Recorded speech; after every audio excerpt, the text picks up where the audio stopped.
As I previously stated, I'm a psych student. It's kind of weird when you're reading about these illnesses and you personally identify with them. It's even more strange when you know that it's not medical student related. Medical students in general have a tendency to identify with the disease or disorder that they're studying. They read about a type of cancer and they're like, oh, well, I have some of these symptoms that indicate this cancer. Maybe I have that cancer. And everyone falls into it when it comes to something. But when you know it's not that, because you were previously diagnosed, or you actually have a formal diagnosis, it's odd. It's odd reading about, suicide when you have so often tried to commit suicide. It's hard to read about post-traumatic stress disorder when you have post-traumatic stress disorder. It's really hard to have conversations with classmates who are struggling to understand an illness that you have personally struggled with, or in the instance of my family and substance abuse, or even if you didn't personally struggle with it, you know a lot of people who do. And you're like, no, what you're describing isn't that disease or that disorder. It's so much more complicated than that. Like depression isn't just sadness. It's so much more than sadness. So anyway, post-traumatic stress disorder is one of the topics in 2 of my psychology classes this week. This just got me thinking about my own functioning level, and then today there was something that happened that brought that even more, home to me. I have a neighbor, and this neighbor is very irritating. She leaves at the same time, comes home at the same time, pretty much set your clock fire. And it's so easy to notice these things because they're so regular. I'm not spying on the neighbor, it's just that when she leaves, in the afternoon or in the evening, it's generally around the same time that I'm walking my dog for the last time. When she comes home in the morning, it's generally around the same time that I'm sitting down to my computer with myself and coffee. So, our routines overlap, and the window in my office faces, the parking lot. So, I see her comings and goings. She started deviating from that routine as well. And it made me very concerned for her. But when I didn't see her car for 2 days, I was like, what is going to happen to her? She's in the hospital, and she's sick, and she's injured. I didn't know this woman, but because her routine had become meshed with my routine, it was upsetting to see that change. Because then I actively noticed that she wasn't there. One of the reasons it disturbs me is because, packages are coming and we don't live in the nicest neighborhoods, and so it created this social dilemma of, do I take in her packages? Do I leave them out there? Do I leave a note? What do I do? And I struggle with these kind of decisions. My social development was arrested due to my collapse inward from the abuse that I suffered. I hid out in my own imagination and in the world created by books. I have a lot of friends. Didn't have a lot of social interaction. I was very socially awkward as a child. I never had an opportunity to really develop normal social skills. And I don't think my social skills are that bad. I do have friends, my husband, but they're definitely somewhat awkward. They're very analytical, overanalyze, you know, such as the situation, food package. Do I take it in? Is that weird or is that normal? What would the average neighbor do who's trying to be friendly? These are hard questions to me. Anyway, so I was able to deliver the package. I took it in, and I was able to deliver it to her later. Thankfully, my husband was home, so he took care of the actual exchange. But she did clear us a while again. And today, sitting in my office, and I'm writing paper, and I hear a noise, and my dogs are not very good about letting me know if someone pulls into the parking lot. So I hear a noise, my dogs hear the noise, my dogs start, barking and kind of growling and whining, and I look up and it's a U-Haul. Okay? So actually, no, let me back up. Before that, I had walked outside with my dogs, and I have three. I can't walk all of them at the same time, so I kind of swap them around. And at this point, it was Pond and Willis. It's about Pond and Willis. While we're out there, this unmarked, odd-shaped white van pulls down here. And my dogs, start going crazy, and I'm holding them back. And generally, when a delivery man or something pulls up and they see me outside, they'll ask me, do you know where apartment, whatever is? Or is this the right address? Or something of that nature. Do you know the person who lives in this apartment?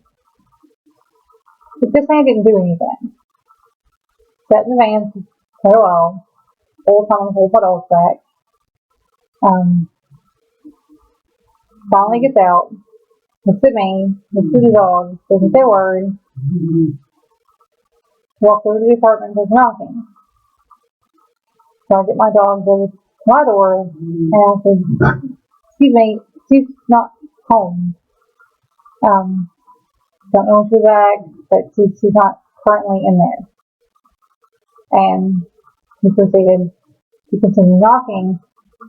I came inside and then he left. So then I see the U-Haul pull up. And it's my neighbor, his friend. And it was odd because I wasn't trying to watch. But again, I'm sitting at my computer. My computer faces the window, so I can see everything that happens in front of that window. And, I can't really hear the conversation, but I can see. Now I think another U-Haul is like a pillow.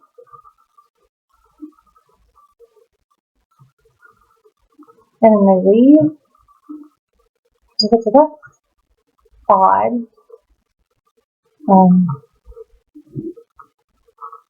Maybe she's moving out.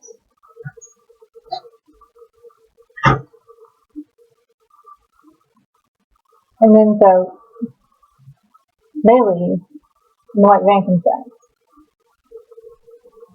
I don't know why. The first time the white van was here, it didn't severely increase my anxiety. And the U-Haul was here. Kind of made me raise my brow, but didn't, greatly raise my anxiety. But when the white van came back, it was normally around the time where I would have taken a shower. Just finished lunch. Wasn't going to exercise today because I had too much stuff to do. And normally after I eat lunch, I exercise and then I shower. So I wasn't going to exercise today. It was going to be lunch and then straight to the shower. But I couldn't do that. When I saw it pull back up, I felt the need to double check the door to make sure that it was locked.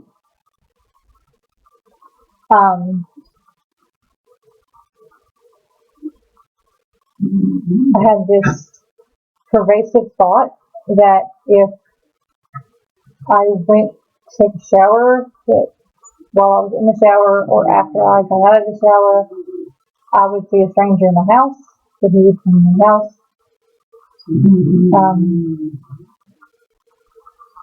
I had a pervasive thought that even if I didn't take a shower, he was probably going to come into the house. I started thinking, if there's a weapon that I can get to defend myself if I need to do so. I'm sure the man's harmless. For some reason, I became convinced that this man was going to harm me. And it's irrational, and that's kind of, one of the basic tenets of abnormal psychology. Psychological disorders, they're not rational. They're maladaptive. They're, quite often deviant, dysfunctional, or dangerous. By dangerous, I don't mean that people with mental illnesses are dangerous. I mean that the mental illness itself can be dangerous, such as a person with, depression might have suicidal ideation. Someone who is paranoid might believe that someone is trying to hurt them and then try to defend themselves even when they don't need to. So on and so forth.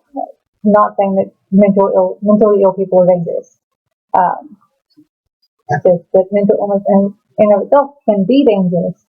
It can lead a person to harm themselves and potentially, harm other people. But generally, it's yourself. It's directed inward. Anyway, so even with all the therapy, even with all the tools, even with all the, techniques and tricks that I use to keep my mental health, sailing in the right direction, there are moments where I'm still hit with irrational fear that someone's going to abuse me, rape me, or physically harm me. Irrational. Definitely irrational. And it's not pleasant because I can sit there and I can tell myself, I'm trying to know you. Very unlikely that he's going to do whatever he's doing in the neighbor's apartment and then, come in and attack you, or cost you in some form. Not likely. It's a thought is silly. There's no talking myself out of it. I was not able to shower until I saw the van pull away. Even then, I made the dogs come in there with me. Just on the off chance. And when I got out of the shower, I noticed that the van had come back. And so I felt the need to double check the lock to ensure that they were still locked. My dogs are smart, but they can't unlock locks.